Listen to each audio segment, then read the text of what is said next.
All right. Well, today I wanted to talk about why the just be first dating theory works so well for dating women out of your league.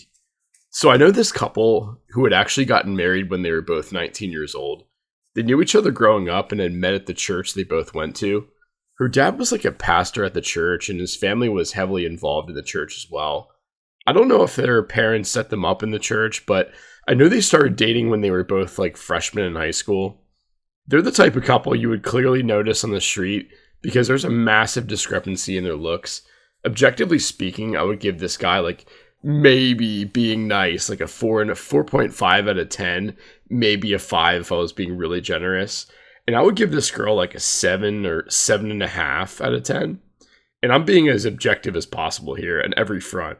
She's blonde, she has blue eyes, a pretty face overall. She's slightly overweight, but I think 90% of guys would think she has a great body. The vast majority of guys would think she's pretty attractive and would be glad to date her. The guy, on the other hand, is like a completely different story. He's like 5'8" at best. He has a pretty receded hairline with red hair, fucked up teeth. I mean, really bad, like gaps, a buck tooth, and they're also pretty yellow. He's very skinny. He's got a bigger nose, beady eyes, wears glasses. He kind of looks like Mr. Potato Head, like a skinny version of like Mr. Potato Head from Toy Story. I'm like dead serious. It's kind of like what he, if I could give a visual of him, with red hair, that's exactly what he would look like. He has no features or anything about him that would be considered like attractive, but they've been married for like 13 years and they seem to be very happy together. Otherwise, they probably wouldn't have lasted this long. And granted, he does have a pretty good job. I don't know if he makes over 6 figures, but he's probably making close to that or maybe slightly more. I guess you could argue that since he has a pretty stable career, that's part of why she stayed with him for so long. But he was her first and only boyfriend from what I've seen. And the just be first dating theory really is a big way that guys that are less attractive date a girl that's noticeably out of their league.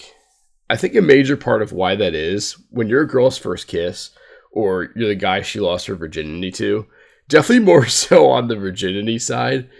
In a lot of cases, the girl develops a very strong sense of lust and love in their eyes for that guy before they experience other guys that she could compare him to.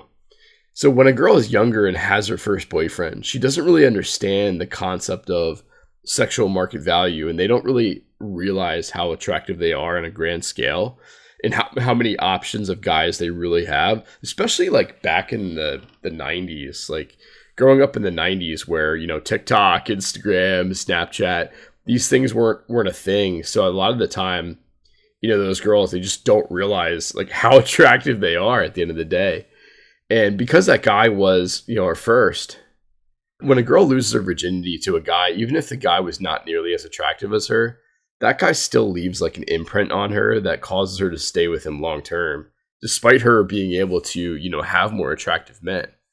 Because that guy was her first, a lot of the time she'll be loyal and stay with that guy, even if like much better looking guys, hit on her or make themselves available to her, because that guy is kind of all she knows and she doesn't want to lose her whole world in her mind.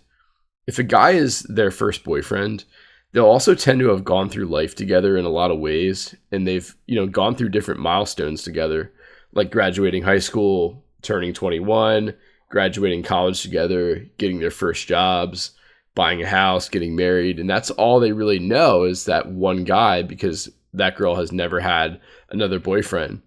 And I will say, like, it's definitely, in this case, I think being part of the same church and having both been from very religious families played a huge role in how they met and why they got together originally. But you would think that over time, the girl would realize that she's out of his league and leave him for a more attractive man. But in my experience, it's not the case with these just be first couples. I also know another guy from college, and he's a pretty close friend of mine, who met a girl his freshman year of college and started dating this girl who was noticeably more attractive than him also.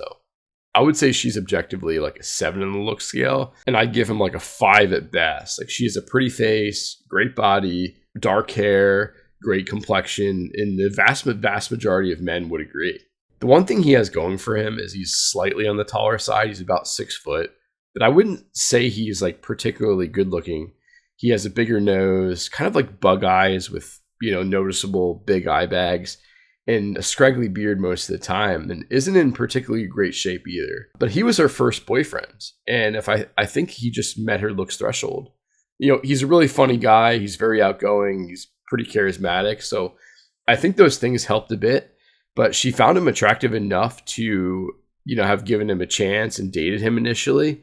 And she's stayed with him for like the past 8 years at this point, and they're married now. However, if these two guys would have been their third or fourth boyfriend, she might not have stayed with them and have been so loyal for all this time, for the 13 years and the 8 years, because she would have had other guys to compare them to, and she might have realized that her sexual market value was much higher in both cases. I definitely think that nowadays most girls know how attractive they are, especially since they have apps like TikTok, Instagram, where when these two couples met originally, social media just wasn't a big thing. Social media like TikTok and Instagram really didn't become popular until, 2016, 2017. And they didn't really become like super, super popular until like COVID. And also, average looking women didn't have like high follower accounts on TikTok and Instagram, and didn't have like hundreds of guys like commenting on their pics like they do now. So I definitely think that as time goes on, you're going to see less and less of these just be first mismatched couples. I definitely think that just be first is more of the exception and not the rule. And most girls will know instinctively how attractive they are from their daily interactions with guys, and they'll have a good idea of what guys they can get and who they can't. Just be first theory is definitely real, and there are probably thousands and thousands of examples, all over the world. I definitely don't think that just be first theory is a good dating strategy for guys to date out of their league. It's more of a one-off type exception that naturally happens in certain circumstances when a girl and a guy maybe have close proximity. Maybe it's a church scenario, or maybe they're in the same club in high school, or they're in the same floor on their dorm in freshman year. It's usually like a more of like a one-off thing that kind of happens naturally. It's not really like a strategy on how millions of guys can date out of their league. Well, if you've enjoyed this video, feel free to give it a like. Feel free to comment down below your thoughts on the just be first dating theory, and feel free to subscribe. Until next time, ladies and gentlemen, take care.